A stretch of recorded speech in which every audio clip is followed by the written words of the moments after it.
And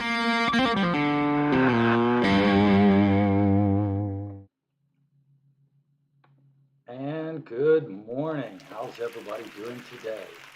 Welcome to the review session. Holy cow, got a good audience today. I see 16 people in the audience. Who's here with me? I see we have Kira. Anybody else? Who's here today? Type in the chat bar and let me know you're here. Give me a big happy hello. I wonder who we got today. We got Boston. Hi, Boston. Thanks for coming. Breeze, good, is here. Thanks. Deborah Saunders, good to see you as well. Victor, thanks for coming. Kira. Oh, Anna, sorry. You guys have some of the most interesting screen names I can see. All right, cool. Welcome to the exam review live and on YouTube, presented by Dr. Roddenberry, your favorite D-list YouTube star. I make about 1 penny a month. Actually, I don't even make that much.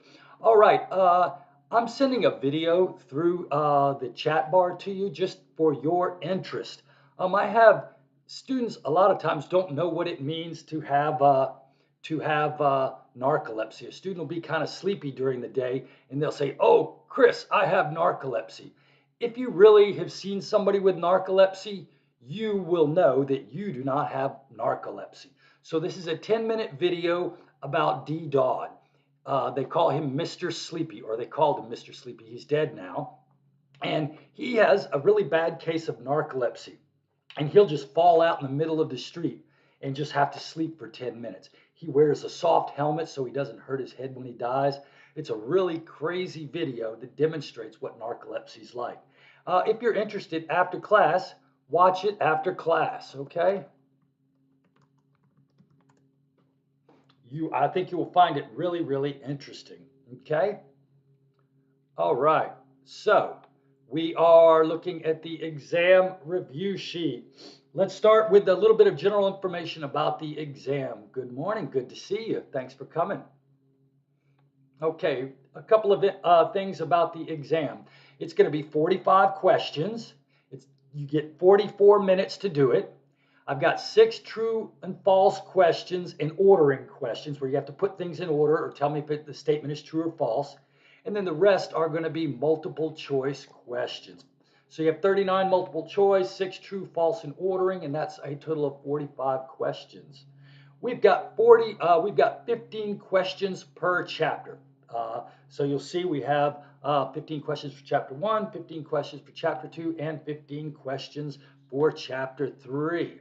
The exam should now be available. I think it became available 2 minutes ago, and it is due Sunday night by 11:59 p.m.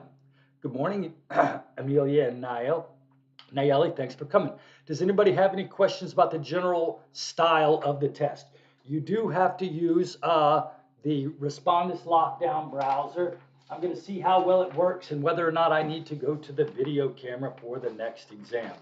We'll look at the grade distribution and see if anything looks weird with it. Okay, so everybody ready? Y'all type in the chat bar and let me know what's up. Are you ready to go? Say yes. Give me a verbal nod.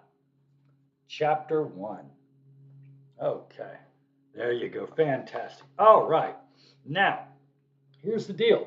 We talked about the fathers of psychology in chapter 1. Those people important in the forming of the science of psychology. I have 2 multiple choice questions, so I'm going to have you identify 2 of the 3 psychologists, what they did to help the beginning of psychology. I have 2 questions on that. Okay, let's see. I have 2 questions on the definition of psych and how it's different from philosophy. Okay, got that? Where is it located? It's located in your lessons folder, Nayeli. At the top of your lessons folder, there is a folder called exams, and you will find it right in there. You should be looking at a sheet. Is everybody looking at the sheet? Do you see that on the screen? Yeah, I'm not going to show you the actual test, Nayeli. Good luck on that one. Ha ha. Clever girl trying to get me to show you all that stuff. Where is it located? Okay. So let's see. All right. So we have 2 questions and 2 questions. I have 5 questions on the subfields of psych. And it's from the chart in the book. Okay? Now you should go ahead and take the time to learn these because I will ask you about them at the end of the class. We're going to keep talking about these subfields, and by the time you get to the end of the class, you will probably be pretty clear on what each of these subfields study. At least that's my goal. Good morning, Jen. Thanks for coming. All right.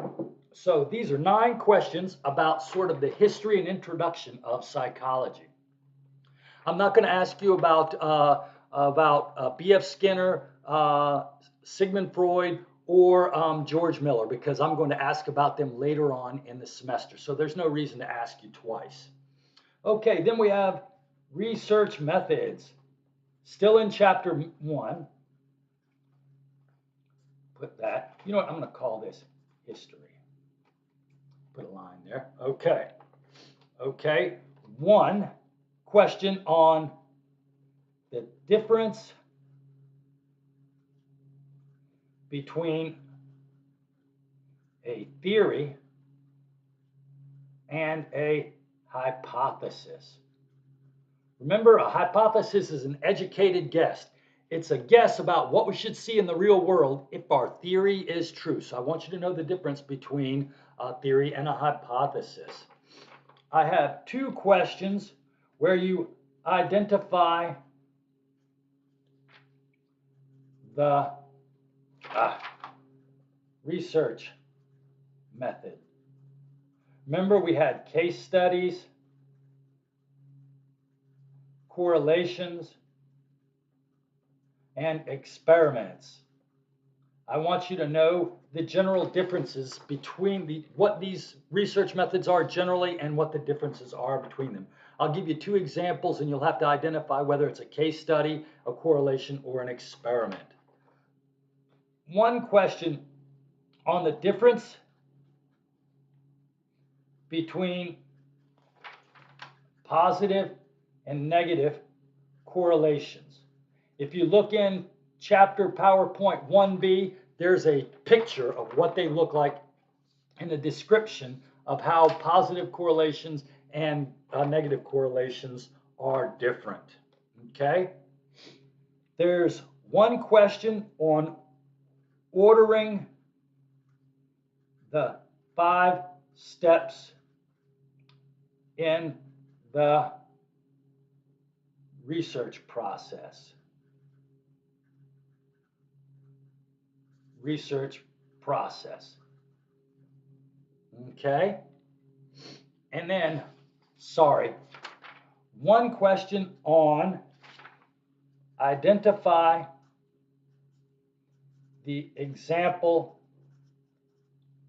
of random assignment. That's 1, 2, 3, 4, 5, 6. Add that to 9. 15 questions on chapter 1. Does anybody have a question about what I'm going to be asking you on chapter 1? Is that specific enough to tell you what you need to know? Give me a little feedback online and let me know if I'm going in the right direction. I'll change it up if I'm not. Waiting for a quick comment to let me know. Okay, so it's going the right way. All right, fantastic. That's what I wanted to hear. That's chapter 1. Let's see. Okay, chapter 1. Okay, let me see. Oh, chapter 2 is right here. Okay, chapter 2, biopsych. Okay. A hypothesis. A hypothesis, Deborah, is typically described as an educated guess. And that's what your 8th grade teacher told you. It's an educated guess. The reason we call it an educated guess is because you develop your hypothesis based on your theory. So the theory comes first, and then the hypothesis, it isn't so much as a guess as it's an expectation. If my theory is right, then this should happen. So it's an educated guess. It's basically a statement about what the theory suggests should happen. Does that make sense, Deborah? Hopefully that does. Okay, okay. Are you just saying that to be nice or do you mean it? Sometimes students say they understand when they don't. And you seem nice enough you might lie to maybe not hurt my feelings. Let's see. Okay. 3 questions on identify the parts of a neuron. Okay. I know, right? Okay. The differences between neurons and glial cells. Does anybody know which do we have more on? Do we have more neurons or more glial cells? Who know that? Yeah, I sure will, Bree. Does anybody know? In our nervous system, do we have more glial cells or more neurons? Glial cells. Thank you very much. Good for you. Y'all are so smart. Sounds like you learned something. Or maybe you learned something in another class. Okay, order the steps in the scientific process. Is that what you were talking about, Bree? At the very beginning of your of the section on research methods in chapter 1, Bree, they talk about the 5 different steps. Develop a theory, formulate a hypothesis, test your hypothesis, analyze the data, report your results. I basically just want you to know the order of those parts of the scientific process. Can I go back to chapter 2 now? I'm going to go back to chapter 2. You'll tell me if I can't. Okay. Okay, I have 2 questions on the parts of the central nervous system and their function. Okay? Okay. I didn't. 1, identify the neurotransmitter by its function. So I'll describe what this neurotransmitter does and you have to guess what it is. Now your book presents 6 of them. I'm sorry I only wound up putting 1 question in there and I'm not going to tell you which one it is. It'd be too easy if I did that. But know what those 6 neurotransmitter do, and I'm going to give you a description of what one of them does, and you're going to have to identify it. Is it acetylcholine? Is it serotonin? Is it dopamine? Is it glutamate? Is it norepinephrine? Okay. 1 question. Tell me, what is an action potential? This is an intro class, so I'm not going to ask you about voltage gate channels and the movement of sodium and potassium against through semi-permeable cell walls. I just want you to know generally what an action potential is. Okay? I love this part. I love this part. Okay. 4 questions on brain parts.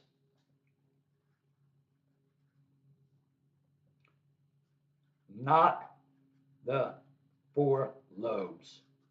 So there are 2 pictures in your textbook and one of them and a couple pictures in your notes for chapter 2A, I think it is. On one chart, I show you the brain parts that are underneath the cerebral cortex, like the amygdala, the pons, the corpus callosum, the cerebellum. I want you to be able to tell me, what do they do? Okay?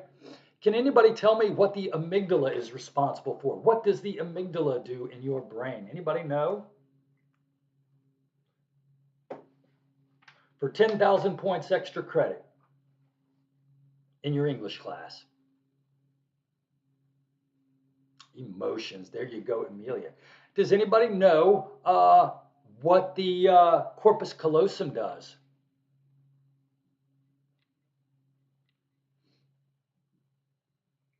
Processes fear says, yep, you're right. You're quite right. What does corpus callosum do? Anybody know? Do. Uh-oh, nobody knows. Ha ha ha ha ha ha. The corpus, it connects the two hemispheres. You're right. It's composed of axons that travel from the left side of the brain to the right side of the brain. Very good, very good. Can anybody tell me what the medulla in the brain does? At the base of the brain, in the brain stem, the medulla. Anybody know?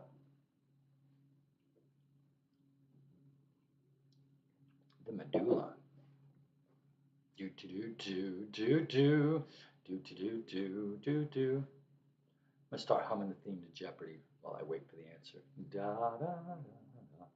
Controls breathing and heart rate. That answer is so good, Amelia. I almost guess you're looking at your book while you're doing it. That's perfect. Perfect. Absolutely. All right. And so we have 3 questions. Identify the functions of the cerebral cortex lobes. Remember those? Remember? We talked about them. Frontal, temporal, occipital, and parietal lobe. 1, 2, 3, 4. I'm going to ask you about 3 of them.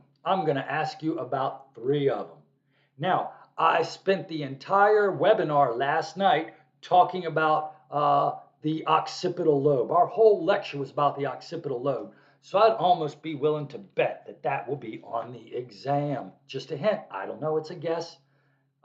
Maybe I'm telling the truth. Maybe I'm not telling the truth. Okay. But I might learn what the occipital lobe does. Okay. If you look at these questions, what you're going to notice is we've got 3 plus 4 is 7, 8, 9, 10, 11, 12, 13, 14, 15. These are the questions from chapter 2. Okay. Any questions?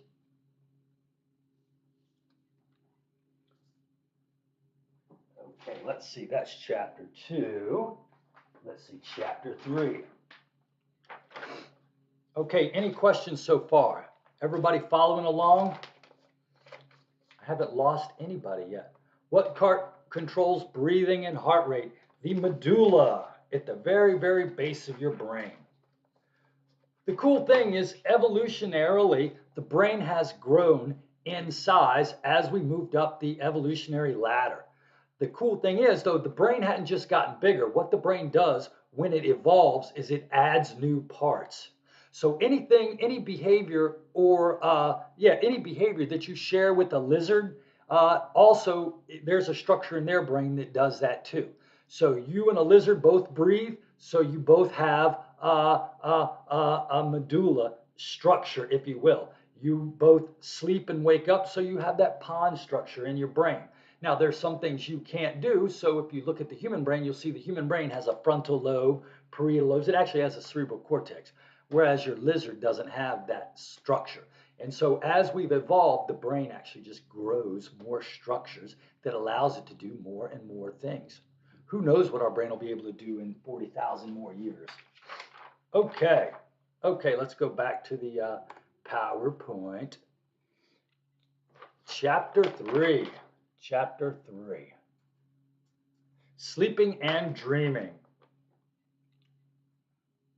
What does the suprachiasmatic nucleus do? Does anybody know what the suprachiasmatic nucleus does? Go ahead and type in the chat bar if you know. What does it do? Who can tell me? For 10,000 points extra credit in your English class, tell me. Who knows? I don't think anybody's going to know this one. I would be surprised.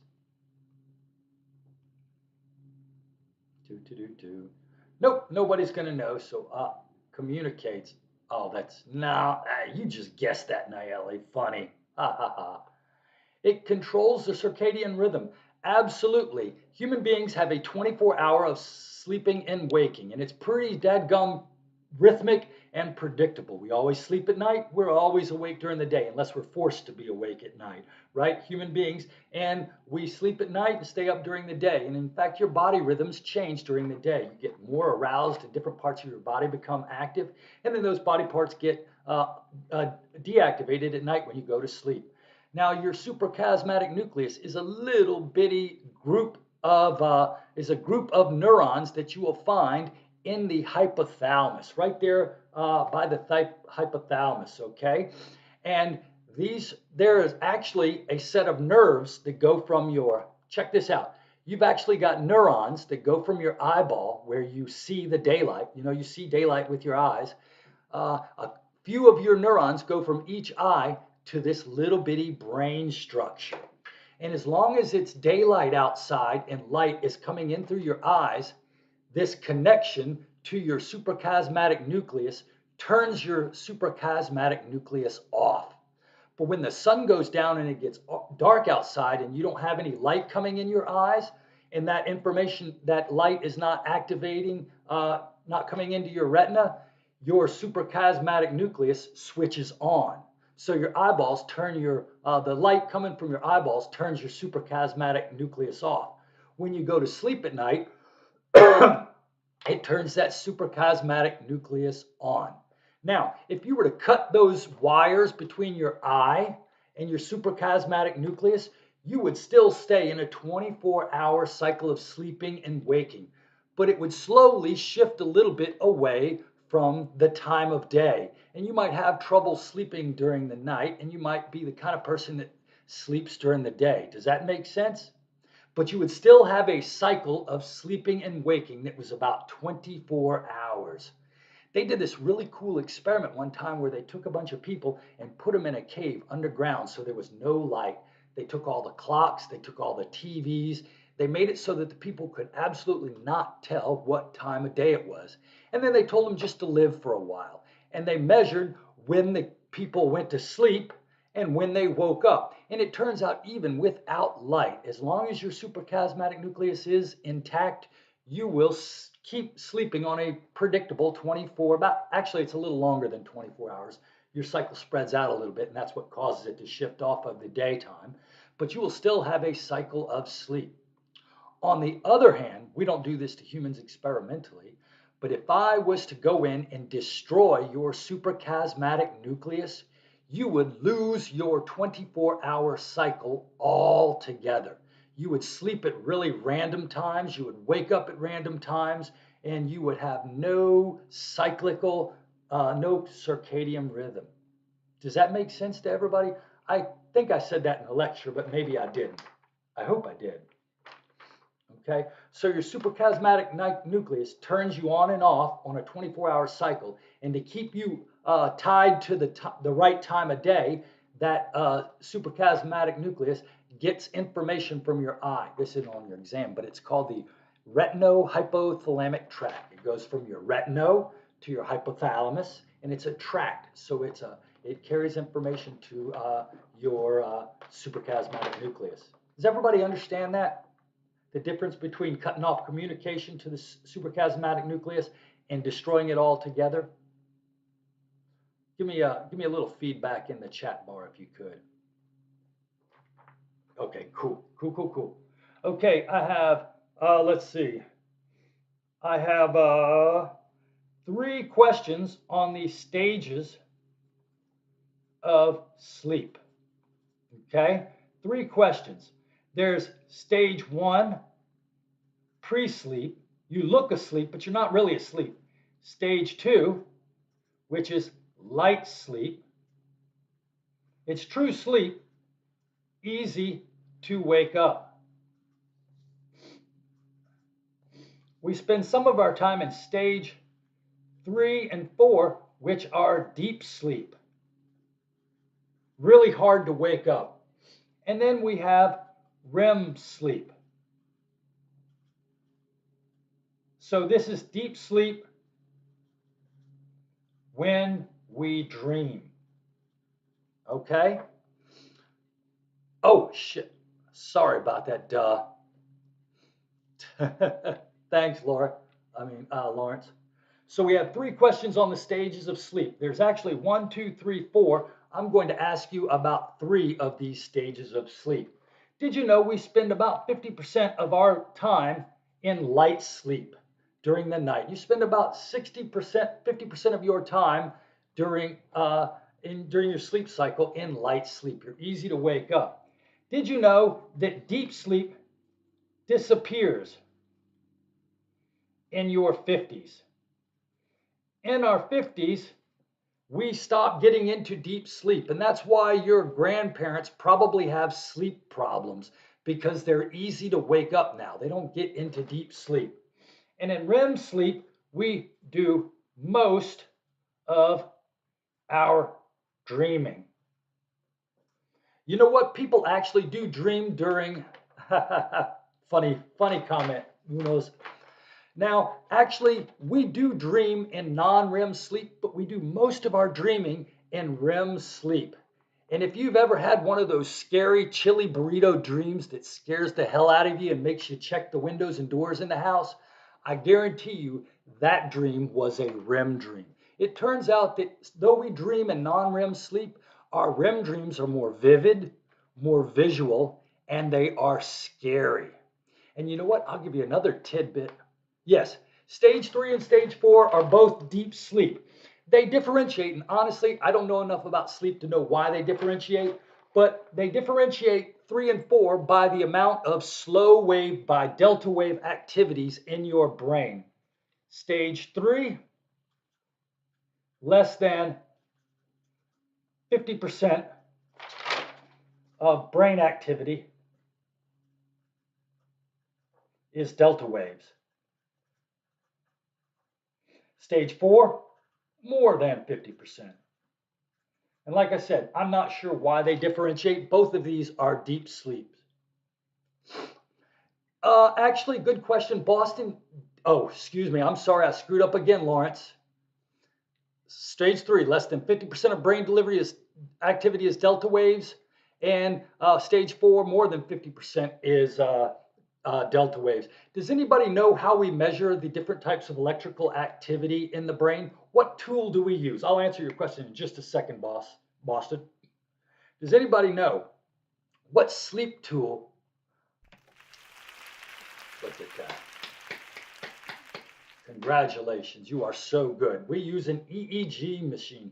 Yes, did you know the EEG machine was actually invented by a scientist working for the Nazis in the 1930s. He was interested in trying to find psychic energy. He thought psychic energy existed. He had an experience in a childhood that made him think that psychic energy existed. And so he created this machine to measure psychic activity, and he accidentally discovered that brains generate activity. So we learned that in the 1930s. Very interesting story. Good job, Amelia. Very proud of you. Okay, let's see.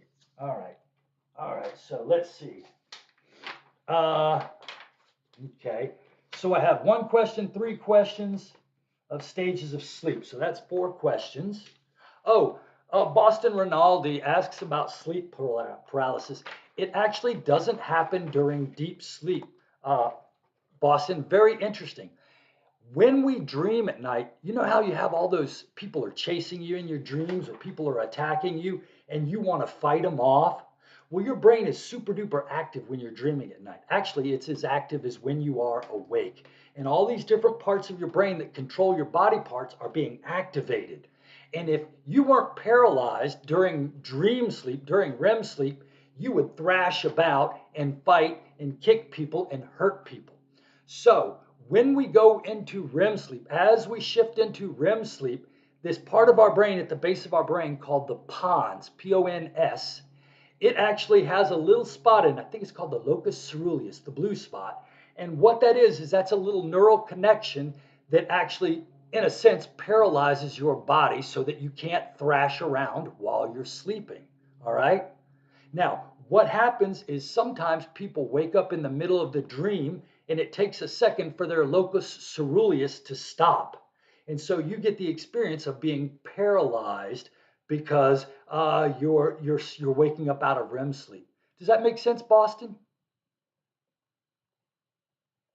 Go ahead and give me a chat and tap in the bar and let me know I got it right. Yes, it does. Okay, cool.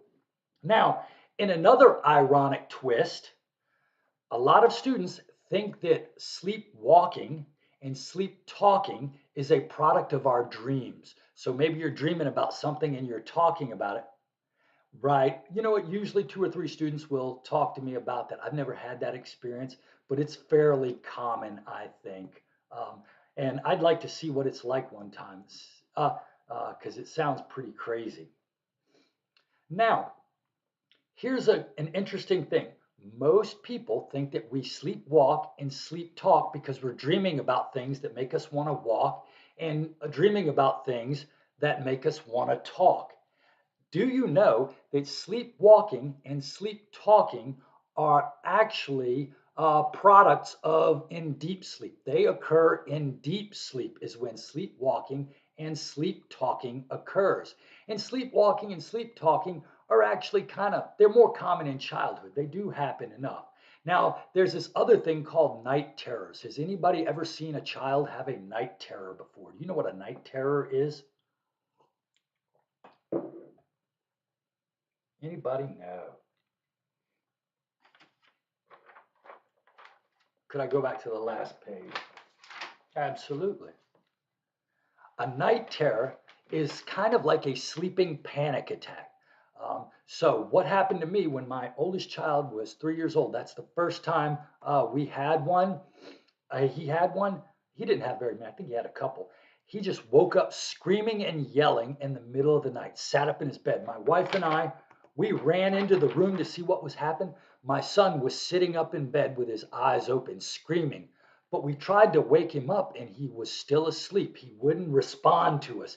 He was totally asleep, but he was screaming and freaking out. And he did that for about 30 seconds and he laid back down and went to sleep. No, it actually isn't, Jovan. It occurs in stage 3 and stage 4, and it is non-REM related. A nightmare is a REM dream that scares you.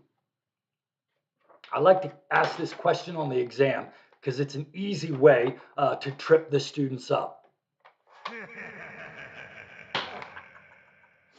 I'm mean, aren't I? Okay. Lawrence, you have a question about the last page. Am I on the correct page for you, Lawrence?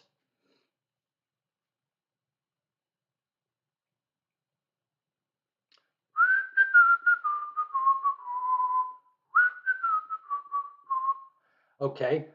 Can I go off of the page now? You know, you can watch this as a recording, so if you want to go back right after class and look at this. Do you have any questions about this? Stage 1 is not true sleep. This is kind of the transition to sleep. I don't know if you've ever been laying on the couch at night and watching the TV and your eyes start to nod a little bit and you're half in and you can barely hear the TV off in the distance, but you're sort of asleep, right? You know, sort of in between when you're almost asleep. That's stage 1. Scientists do not consider this is not true sleep. It's only in stage 2, when your brain starts to generate sleep spindles and K complexes, that you are truly asleep. This is true sleep. This is deep sleep. This is dreaming sleep. Okay? Nightmares are in REM sleep and night terror is in deep sleep. Yes. And it's not uncommon for kids to have night terrors and sleepwalking and sleep talking. Don't freak out if you ever see your kid do it. Okay? Every time my wife talks in her sleep, I always start asking her questions to see if I can get her to rat on herself. I want to find out if she's been doing anything naughty. So I'm like, what? And see if she'll tell on herself. But she never does.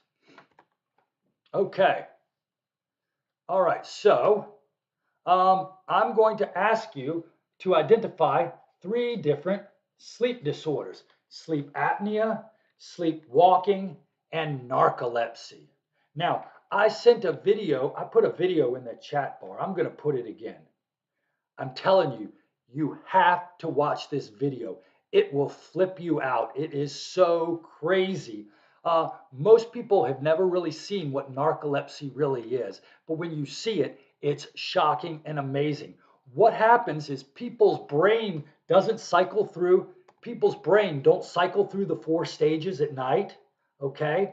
And so they don't get into REM sleep. Their brain activity is not cyclical. It's all wacky, and they don't get REM sleep at night. And when you don't get REM sleep, your brain demands it. It makes you go into REM sleep. So what happens is these people will fall into REM sleep in the middle of the day. And Boston, what happens when you go into REM sleep? What happens to your body? Can you tell me, Boston? What happens when you go into REM sleep? What does your pons do? Yes, but what happens to your body? Why don't you kick around? Remember?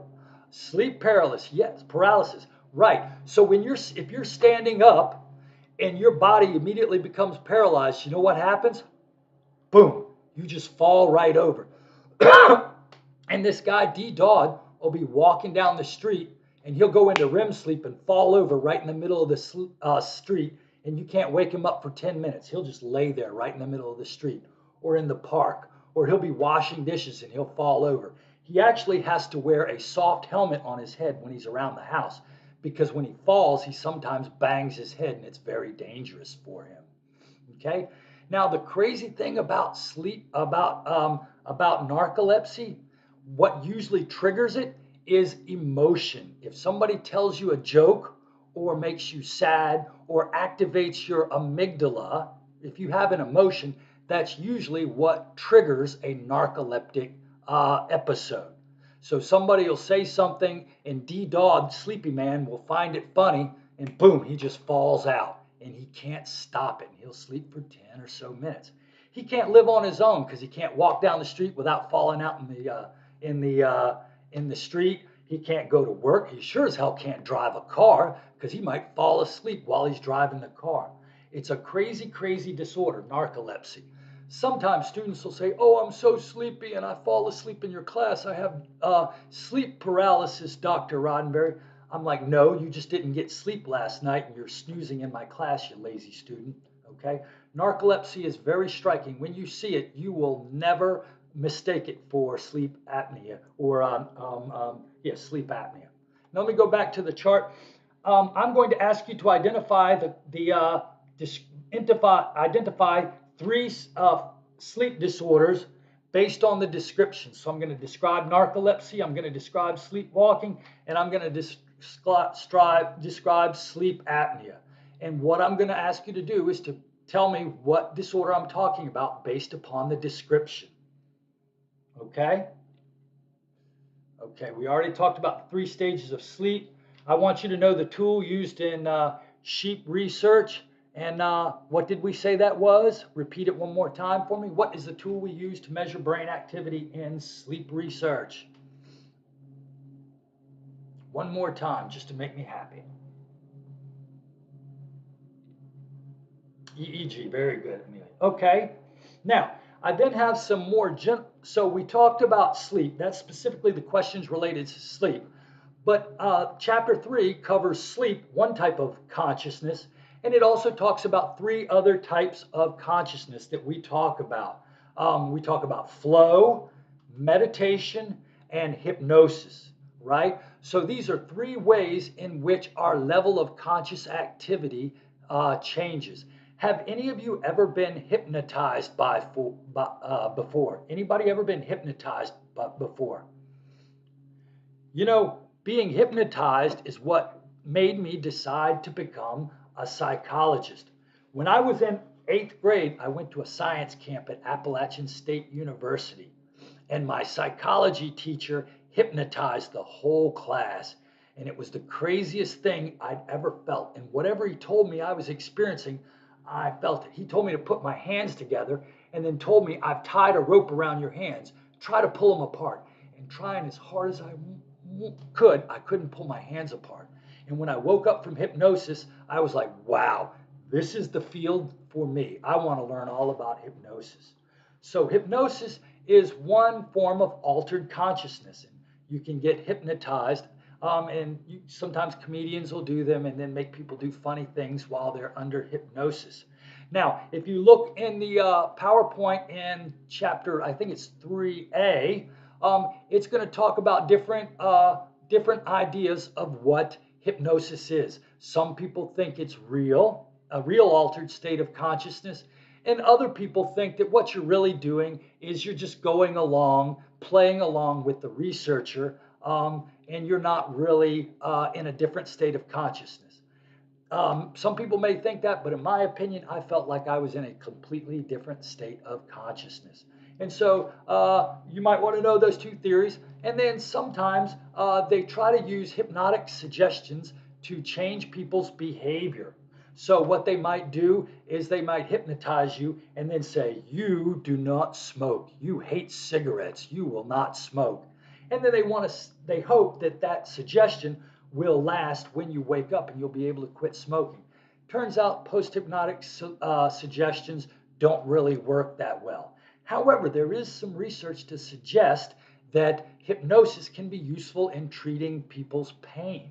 And actually, when they hypnotize you and suggest that you are not hurting, it turns out the pain centers of your brain actually deactivate, suggesting your brain really isn't hurting. Okay? Now we're going to compare that with meditation. Every summer, I go to this hippie camp up in western New York called Chautauqua, and I meditate every morning from 7 to 7:45 a.m. And what I do is I practice controlling my conscious awareness and my attention. If you are like me, when you're walking around, your attention is always bouncing to this and that and everything. As you're sitting here right now, you're probably not thinking about me, just me. You're probably thinking about your boyfriend, your girlfriend, another test, what you want for lunch. You ever notice how your mind bounces around from different things to different things? Well, in meditation, what you do is you practice controlling your consciousness. You try to stop it from bouncing around, is what you do. And what they tell you is focus on something. And if you notice your brain losing focus, that's okay. Just come back to what you're supposed to be focusing on.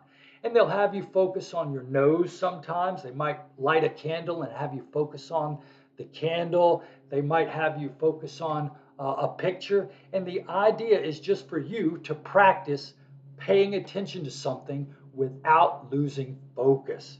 Okay? And meditation actually has long-term benefits. If you do meditation regularly, it actually increases some of your positive health measures and it decreases stress and anxiety. Now, maybe I don't do it enough, but I'm still a neurotic, angry person. But I still try it every summer because I'm interested in becoming a calmer person. Okay? So I want you to know about meditation. That's a second state of altered consciousness. All right? So you'll notice I'm asking three questions. So I'm going to want you to understand the differences between all of these different stages of consciousness. Now this guy, Mikhail Csikszentmihalyi, I think he's a Russian guy, has identified what he considers to be another kind of consciousness called flow. How many of you have something that you're really good at that you like to do? Is anybody really good at something? Do some of you play guitar? Does anybody in here knit? Anybody paint in here? Anybody write in here? I don't know if you've ever had this experience. Have you ever had an experience where you're doing something that you're really good at, that you love doing, and you get so into it that you lose track of time, and you look up a couple of hours later and you say, holy cow, I can't believe 2 hours is gone. It seemed like 15 minutes. Have any of you ever had that flow experience? Flow is a state of consciousness in which you get so engaged with an activity that you reach a higher level of performance. It's when we are the most productive and we can do amazing things. Now, this guy, Csikszentmihalyi, identified this flow state, and he says the goal of your life, if you want to be more productive, if you want to improve yourself, he said, learn how to get in and maintain a set of flow. The 24-hour cycle, that is the circadian rhythm, Deborah. I didn't want to give it away, but somebody knew it already. I was not going to put it on the review sheet because I didn't want to make it too easy. But I'm going to say, what's the 24-hour cycle of sleeping and waking? And the answer is circadian rhythm. So there you go. I just gave you one question. Damn. Okay. So I want you to know these three states of altered consciousness: meditation, flow, and hypnosis. Okay. Now, there's one question that asks you about the difference. Oh, excuse me.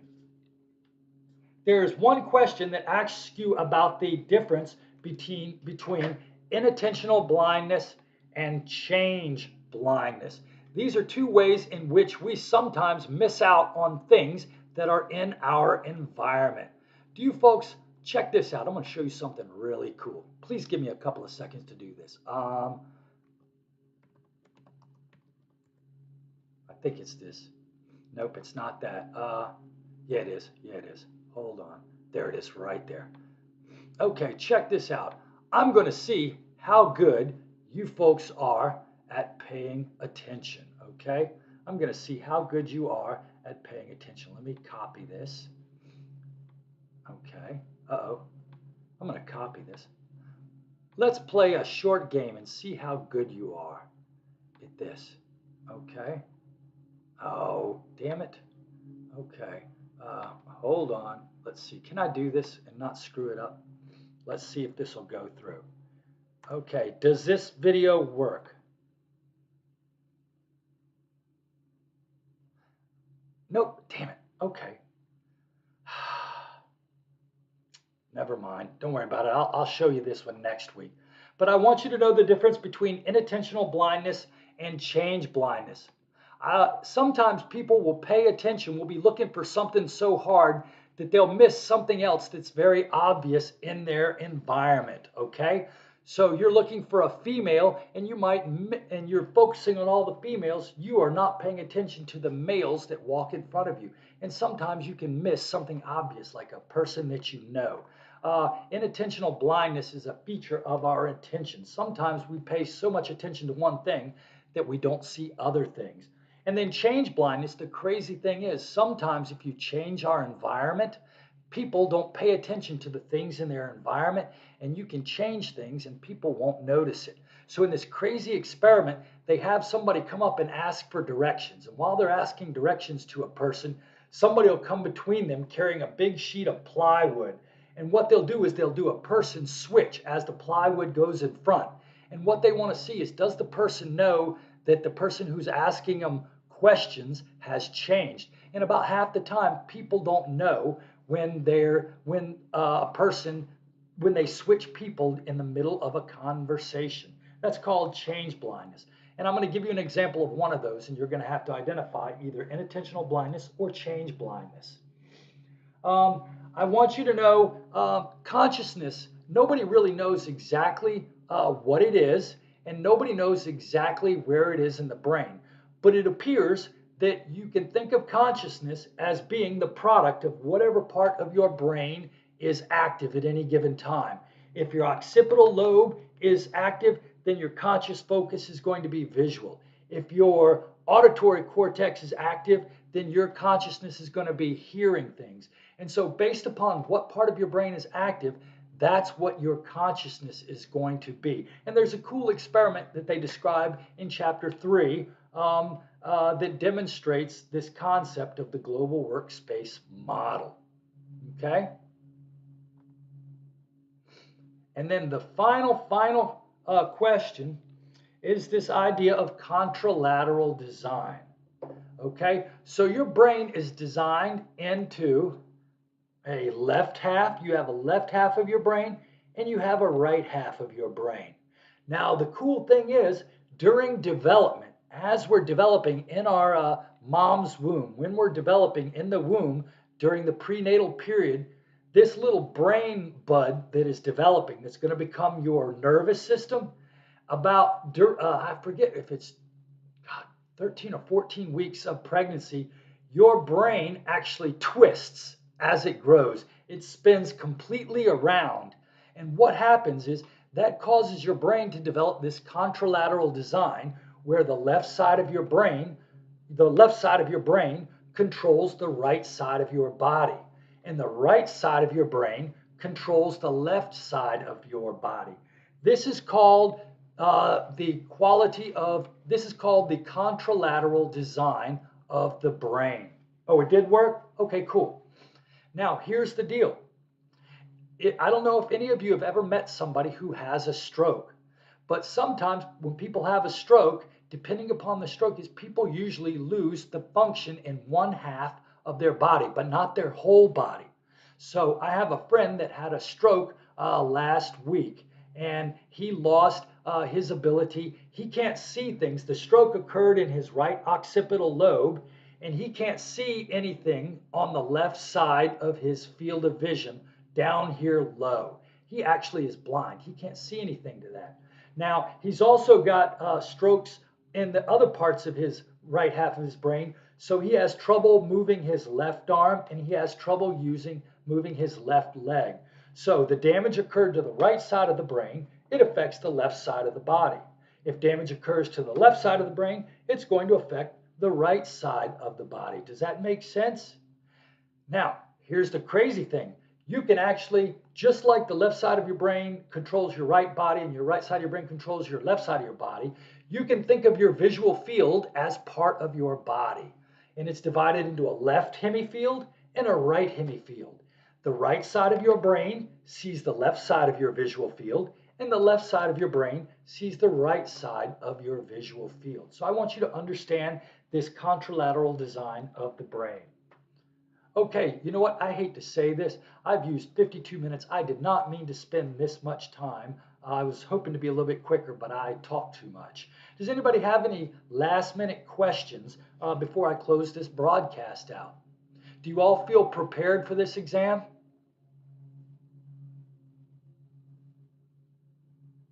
Yes or no? Just give me some feedback. Who's ready and who's not? Absolutely. How many questions? 45 questions. And Jamie, they're mostly short answer questions.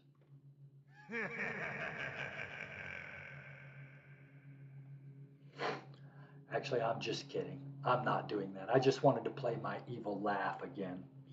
Okay, cool. All right, folks. Hey, y'all have a great day. If you have any questions, don't hesitate to send me a text, and I will answer back just as quick as possible. Don't forget, you still have a homework assignment due tonight at Friday. All right. Remember, these 8-week classes move fast, so you've got a lot of stuff due this weekend. Okay. Hey, folks. Take care. Have a great day, and I will see you soon. Okay.